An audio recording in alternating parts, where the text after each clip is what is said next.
Hello everyone and welcome back to another episode of Experience Kills. I'm your host Ben and with me today is Richard. I am here. Hello.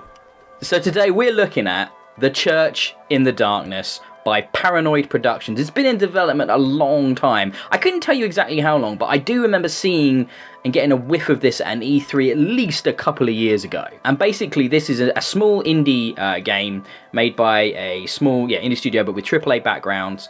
And it's about a cult in the 70s, and it's about infiltrating that cult to possibly rescue, we should say, your nephew, Alex. And ostensibly, when you see trailers of this game and stuff, it's a sort of top-down isometric viewpoint, really abstracted from the gameplay, and it's all the gameplay is based around a sort of infiltration. It's a little bit Hitman-esque, you can see vision cones, so there's a lot of stealth, but you can kind of decide how you want to play it. You can go in there guns blazing, you can go in there not killing anyone, and basically the goal of the game, for the most part, is to free Alex from this cult. But it's not as simple as that, Richard. No, it doesn't look that simple. Obviously, you've played it. I haven't yet played it. Looking at some of the footage, though, I'm interested to know how this actually plays out within that theme of rescuing Alex, given that it appears to be procedurally generated to some degree. Yeah. So there's got to be some friction there, right, between the scripted events and the narrative leading you through to that rescue or whatever it turns out to be, and then the more randomised elements of who the cult is, how they operate, who the leader is. So what they do. So the narrative is randomized. So there are multiple different reads and characterizations of the two cult leaders, Rebecca and Isaac.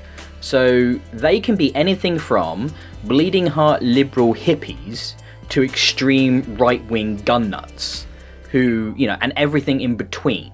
So depending, and not always like paired up in a harmonious way, it can create these very interesting situations, and depending on what they're like, you may or may not feel the need to liberate Alex from this cult. So in addition to being able to go into these maps, it's a single map actually, and the map is always the same, but where the sort of the different NPCs, where Rebecca and Isaac are, and where sort of there are these cult members who are a bit more sympathetic to you, which you can talk to. So where they are all placed and where Alex is on the map, that changes. Whereas the actual physical, sort of South American location doesn't. So that extends to like all the buildings and the environment itself is static, is it? That's all designed, yes. Right? Yes, and you can tell, and that's beneficial, because if it was randomly generated environment, it would be far less playable, I think, to be honest. There might be some randomization in there. I haven't played it enough to completely work that out because it's a big map, so I'd have to play it a hell of a lot to notice if, for example, there are these little paths that will cut through the jungle between certain major areas, and I'm not sure if they move around or not, but it may or may not be the case, but mostly it's where the characters are, because obviously if you want to rescue Alex, if he was always in the same place, that would be a bit pointless. So what that means is you can experiment with the different ways through, but what's really interesting is the effect that the different personalities on the cult leader have on your decisions about whether or not you want to free Alex, and actually if he wants to even come with you. Right, so it's not that he's like hidden away and the ultimate thing is finding him. He's part of the community, and you're having those interactions to try and coax him back out. Yeah, that's it. Yeah, and like I said, there are other NPCs that will talk to you, and their willingness, not necessarily their willingness to talk to you, they will always speak to you. However, they may be more positive towards the cult, they may be more fearful, they may respond better to the authoritarian nature of, say, Rebecca, who's usually the one that's connected to the kind of rebel aspect. She has the South American connections, whereas Isaac is more of the sort of fundamental religious aspect of the cult. And in my playthroughs, let me give you some examples of the kind of thing I had. So at one point I was going in, I was trying to stealth it, it went wrong, I ended up having to kill a few guys. Now, my killing of some of the cult members actually impacted the characterization of Rebecca and Isaac, which meant they started to get more extreme. And then at one point, it was really crazy, because this is all being given to you over the tannoys, over the sort of PA system in the cult. Like, you know, they're talking to their followers, they're warning them about the evil Western influences and things like that. And, you know, when you first go in, they're just sort of chatting about cult stuff, and you get an idea of what they're like. But in this playthrough, things started to go wrong, and Rebecca takes her life. Though it's said in a way which strongly implies that Isaac killed her, and then he gets all the followers to meet him at the church. At this point, I'm getting out with Alex, and then the whole camp gets deserted, and then I sort of realise, oh god, they've all gone to kill themselves, haven't they? Holy shit. Yeah, I escape with Alex, and then I get the ending, and it's like, oh yeah, sadly the cult, they all killed themselves in the church after being infiltrated by someone who killed a few of their members on the way in. And yeah, they're all dead now. That's because of you. So, good ending? I don't know. I mean, I got Alex out, and that was one of the ones where they were clearly not that nice. You know, they had these cages they were locking people up in to punish them and stuff if they weren't following orders or working hard enough. They were definitely more authoritarian in that particular playthrough. So Isaac was definitely more extreme than Rebecca, and it was in one of those cases, like I mentioned, that their personalities don't always mesh. You might get a more authoritarian Isaac but a liberal Rebecca together, which means Isaac is going to turn on Rebecca. Oh, wow. Yeah, so there's actually dynamics even between them, and it's so interesting to play, and you're playing this game multiple times because you can see the systems playing off of each other in different ways every time you go through it, and it reacts to what you do as well. So in a subsequent playthrough, I'm not going to kill anybody. I'm going to do non-lethal only, so I'm just going to knock people out. I'm not going to kill anyone, and I'm not going to do anything harmful. And as I'm going through, things are going on quite well, and I actually get to Alex, and he's like, look, this place is chill. It's not perfect, but, you know, we're working for a better future. Go and talk to Rebecca and Isaac. They'll convince you. And they're on the map somewhere. So he gives me their locations, and I go and get to Rebecca, and she's like, God, I don't want you here, but like I respect the fact that you've left Alex alone, so look, just get out. And she just lets me go. And then I tried to get to speak to Isaac, sadly things go wrong and I get killed. But hey, you know, it was different. So, I mean, there does seem to be a great deal of ways of playing this game. So how long is a playthrough then? So you've played multiple... I guess it's like a bit over an hour, something like an hour, 90 minutes. You do it all in one session. It all depends on what the pace you're going at. Because this is a big map, and nothing is like signposted. You're referring to a physical map, so you're always like looking at where you are. That's the only thing that's shown on the map, your location. And then Alex's location will be things like a big circle somewhere in the north. And then if you talk to NPCs which are willing to help you, they can narrow that location down. Yeah. Honestly, you're not always going to feel the need to like get Alex out. Sometimes you're going to just be like, you know what? They just want to be left alone. These guys just want to be left here in peace, do their own thing. They're not necessarily, you know, what you agree with. You're not necessarily believing their religion, but at the same time, they're not doing anything bad. And then other times, they're like stockpiling weapons to invade America and to like have a terrorist campaign or something against the United States, the oppressive, evil regime, you know, post-Vietnam and stuff like that. So it really depends on the sort of randomization you get. And there's a few clever things with when you launch a game. You can actually pick an option in the menu which says, you know, I only want Rebecca and Isaacs I haven't encountered before, so that you get something fresh from the times you played previously. Yeah, which is really cool as well. And you can also pick different, as you go through the gameplay, you'll sort of unlock different tools and weapons and things like that, which you can then choose on subsequent playthroughs to take with you immediately as you go into the game. Other things you might find in the environment, things like disguises, so you can blend in with the townspeople a bit more effectively. Yeah, and stuff like that. Things to take out their alarms, things to help you distract them. You know, so there's loads of different ways of playing through this, and that's what's impressed me the most about this game. It's not perfect. I don't think it looks great.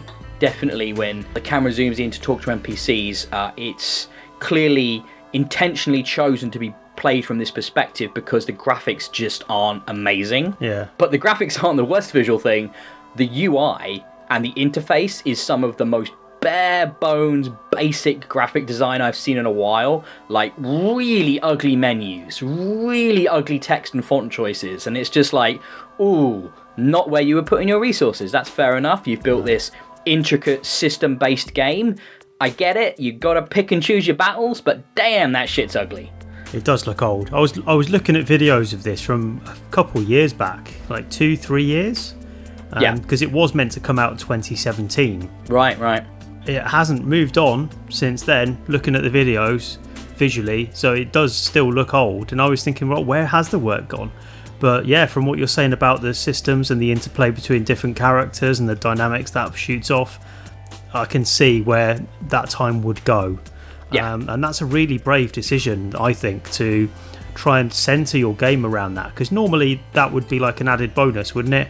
Like some sort of AI add-on to an otherwise competent core, but it's building everything around that. Yep. And even to the point that they're not even necessarily violent outcomes. You'd expect different sorts of cults to have maybe different MOs depending on what sort of leader they got. So maybe you'd have the shooty ones versus poisony ones.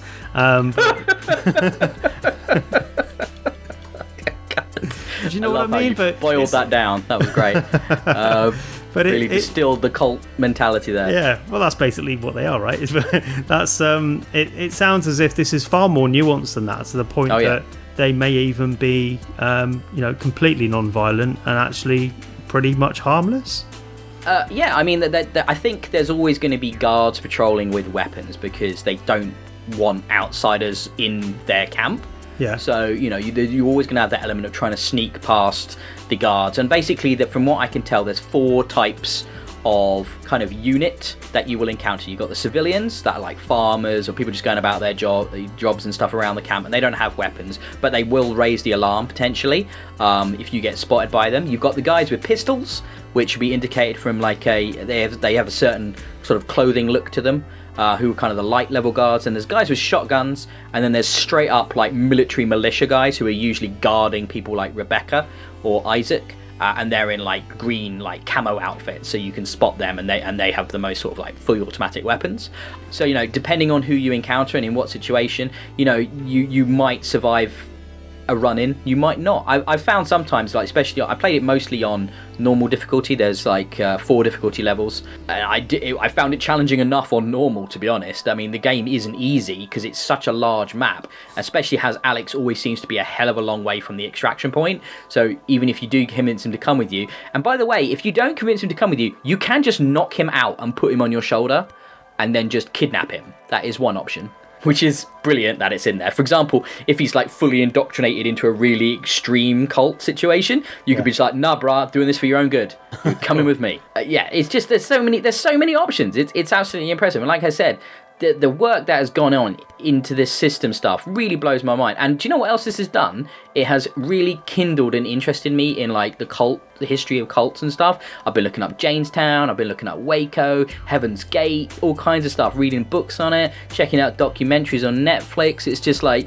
it's a fascinating thing, the idea of these things, especially during this era of the 1970s when they really took off around the United States and all around the world, people feeling super disenfranchised with society and the world they lived in, just wanted to get away from it. No, it's just, I think it's fascinating that the power that strong personalities sometimes have over people, and lead them into these situations that often go very, very, very wrong. So I think this is a game that's super brave, completely unique. I've never played a game set about infiltrating a cult before, that's for sure. How about you? No, can't think of one. Fresh one. It's historical as well. It's in the 1970s. It's political. It does things and talks about religion. It really is brave and different and creative. And so because of all that, I'll forgive how ugly those menus look, because damn, those things are ugly. And I'll forgive how kind of basic the graphics are when you really look closely at them, because the gameplay and the replayability is just off the charts, like completely just a fresh type of experience. Really cool. How rewarding is it? Like with all that variety and all those different experiences, is there a point at which you can say, I've finished the Church in the Darkness. That's me done. My first playthrough was the one which they all killed themselves, right? Yeah. And I felt absolutely terrible. Like, because I didn't realise it could, like, for all intents and purposes, I did what I went in to do, right? Which was save Alex. I got Alex out. However, the consequences of my actions were as potentially negative as they could be. You know, they were absolutely awful. So from that, I wanted to go back and experiment and try and do it in different ways, you know, and save as many of them as possible, or maybe convince them that their path they're on is wrong, or, you know, there's lots of options, and there's side stuff where you can save and convince the, you know, those NPCs I was talking about, you can convince them to leave the cult as well, if you can show them evidence, for example, that maybe Rebecca and Isaac aren't on the level, and there's so many different things you can do in ostensibly on one map, playing one objective, if that's what you wanted to do. But there's so many ways of going at it, and there are layers upon layers, and it's challenging, and it's very rewarding when you do well and don't get caught and play it how you want to play it. And trust me, it's just as frustrating when things go bad. So I mean, that creates a gameplay loop that makes you want to come back again and again. What are you playing it on? I'm playing it on my Xbox. Okay, and it's also available on PS4, Steam, and Switch? Yeah, it's coming to Switch, PS4, and Steam, yeah. Cool. Yeah, I mean, it's not, like you've seen, it's not intensive, it's not graphically intensive, it's the systems which really make it shine, yeah. Well, it's nice that if you're actually going to, you know, live in a cult, you could take this game with you. As like an example, you know? Don't be as extreme as these guys can be sometimes. Yeah, take your Switch along. So this is what we do. And I think that probably brings us to the end of the episode, Rich. I think, yeah, so please, by all means, follow us on Twitter, and then you can experience even more of our unfiltered religious political ramblings, especially from Richard. Where can they find you? You can look for me at Colonel Red on Twitter while I'm still on the grid.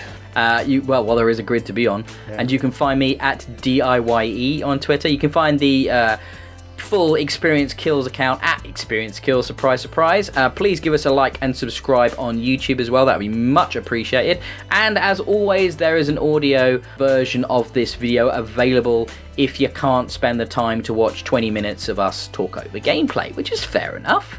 And you maybe listen on the bus instead, or when you're down the gym, etc. And I think it's a really cool game, this. Really interesting, really different. I do recommend checking out The Church in the Darkness by Paranoid Productions. And Richard, you've been great. We'll be back soon. Thank you. Speak to you all soon. Bye. Bye.